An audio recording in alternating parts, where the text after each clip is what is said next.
আর মানে আপনি যদি কম্পারেটিভ ফিচার যতগুলো আপনারা প্রশ্ন করেছেন সবকিছুর জন্মদাতা হচ্ছে আওয়ামী লীগ। আমি কি বাড়িয়ে বলছি? সব কিছু। আর সাকিব তো আর বাংলাদেশ রাষ্ট্রের জন্য কিছু বয়ে আনে নাই, সাকিব নিজে অনেক কিছু অর্জন করেছে। আমিনুল তো বাংলাদেশ রাষ্ট্রের জন্য পুরস্কার বয়ে এনেছিল, এনেছিল না? জাতীয় দলের ক্যাপ্টেন ছিল।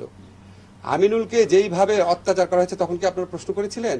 আমিনুলকে তো জেলে ভরা হয়েছে, সাকিবের বিরুদ্ধে মামলা হয়েছে। তারপরও আমরা, এটা পুলিশ প্রশাসনের ব্যাপার, আমরা যতটুকু বলার চেষ্টা করেছি। মামলা হওয়া বা এফআইআর হওয়া মানে তো গ্রেফতার না। আমার বিশ্বাস আমাদের মানে স্বরাষ্ট্র মন্ত্রণালয় থেকে উদ্যোগ নেওয়া হবে যাতে মানে কেউ অতি উৎসাহিত হয়ে গ্রেফতার না করতে যায়, বুঝছেন না? আর মানে আপনি যদি কম্পারেটিভ ফিচার যতগুলো আপনারা প্রশ্ন করেছেন সবকিছুর জন্মদাতা হচ্ছে আওয়ামী লীগ। আমি কি বাড়িয়ে বলছি? সব কিছু। কোন এক্সাম্পল চান?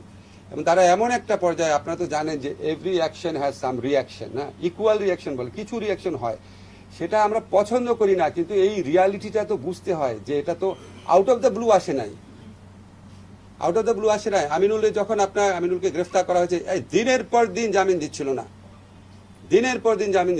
আমি নিজে শুধু প্রথম আলোতে কলাম লিখেছি, আমি আপনাদের কাউকে লিখতে দেখি নাই। আপনাদের পত্রিকায় একটা জাতীয় দলের বাংলাদেশ চ্যাম্পিয়ন হয়েছিল সাব গেমসে, তার চ্যাম্পিয়নশিপে গ্রেফতার করেছে, মামলা গ্রেফতার, দিনের পর দিন জামিন রিজেক্ট করেছে।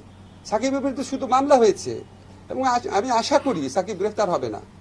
এবং আমাদের পুলিশ বাহিনীকে আমি যতদূর জানি এরকম একটা ইনস্ট্রাকশন দেওয়া আছে যে অবিশ্বাস্য, অ্যাপারেন্টলি খুব অবিশ্বাস্য কিছু হলে যতটা পারা যায় আইনগত সীমার মধ্যে থেকে রেস্ট্রেইন দেখানোর জন্য আর কি, রেস্ট্রেইন বজায় রাখার জন্য। ঠিক আছে।